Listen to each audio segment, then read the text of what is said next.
নমস্কার বন্ধুরা, আমি চন্দনা আর আমার চ্যানেল চন্দনা কুকিং স্টাইলে সবাইকে স্বাগত। চলে এসেছি পরবর্তী আর একটা নতুন রেসিপি নিয়ে। আজকে রেসিপি হচ্ছে রুই মাছের মাথা দিয়ে বাঁধাকপি রান্না। ভিডিওটি শেষ পর্যন্ত দেখবে, অবশ্যই তোমাদের ভালো লাগবে। চলো ভিডিওটি শুরু করা যাক। তো এখানে নিয়ে নিয়েছি একটা বড় সাইজের রুই মাছের মাথা। মাছের মাথাটা আমি আগে থেকেই ধুয়ে রেখেছি। এবার একটু লবণ আর হাফ চামচের একটু কম হলুদ দিয়ে ভালো করে মাছের মাথাটা মাখিয়ে রাখছি। তো বন্ধুরা, বাঁধাকপি তো আমরা অনেকভাবেই রান্না করে খেয়েছি, কিন্তু মাছের মাথা দিয়ে বাঁধাকপি রান্না করলে স্বাদই অন্যরকম হয়, দারুণ টেস্টি হয়। তো এখানে বসিয়ে দিয়েছি কড়াই আর দিয়ে দিলাম 2 টেবিল চামচ সর্ষের তেল। তেলটা ভালো করে গরম হয়ে গেলে এর মধ্যে মাছের মাথা ভেজে নেব।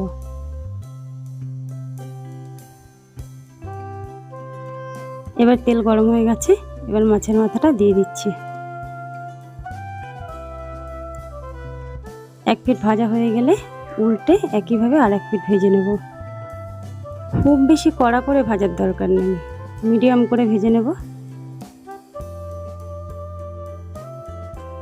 তো মাছের মাথাটা ভাজা হয়ে গেছে, এবার তুলে নেব।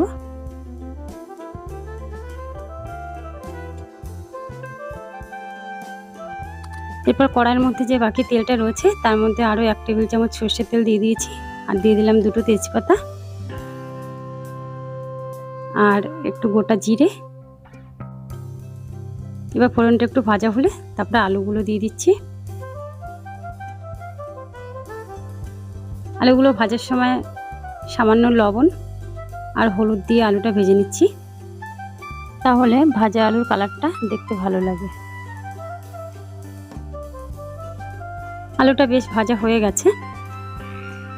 এবার এর মধ্যে আগে থাকতে কেটে রাখা একটা টমেটো দিয়ে দিলাম।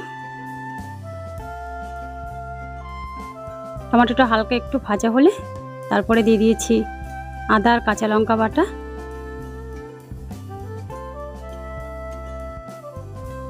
আদা আর কাঁচা লঙ্কার কাঁচা গন্ধটা চলে গেলে দিয়ে দিচ্ছি 1 চামচ জিরে গুঁড়ো, হাফ চামচ লঙ্কার গুঁড়ো, 1 চামচ হলুদ আর পরিমাণ মতো লবণ দিয়ে মশলাটা 2 মিনিট ধরে একটু কষিয়ে নিচ্ছি।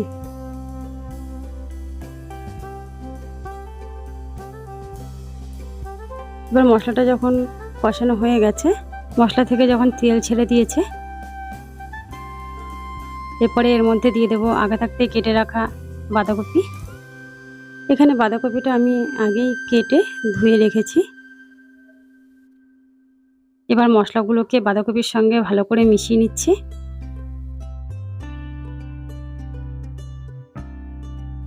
মশলাটা বাঁধাকপির সাথে ভালো করে মিশে গেলে এবার আগে থাকতে ভেজে রাখা মাছের মাথাগুলো দিয়ে দিচ্ছি।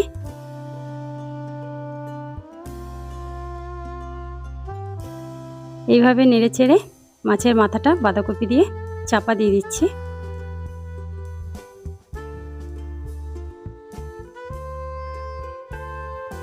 এবার ঢাকা দিয়ে দেব।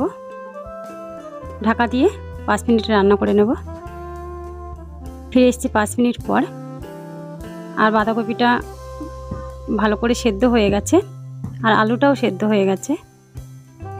এবার দেখো, নাড়াচাড়া করতে করতে মাছের মাথাটা একটু ভেঙে যাবে। এভাবে নেড়ে চেড়ে আরও 2 মিনিট রান্না করে নেব।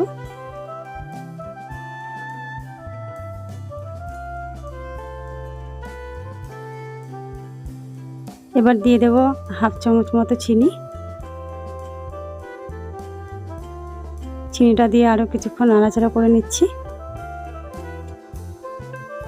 যেন বাঁধাকপির মধ্যে একটুও জল না থাকে।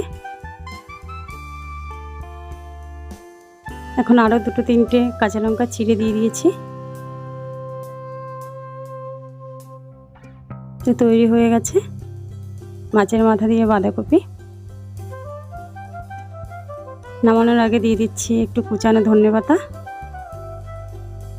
তো এবার বাঁধাকপি রান্নাটা হয়ে গেছে। এবার গ্যাসের ফ্লেমটা অফ করে বাঁধাকপিটা নামিয়ে নেব।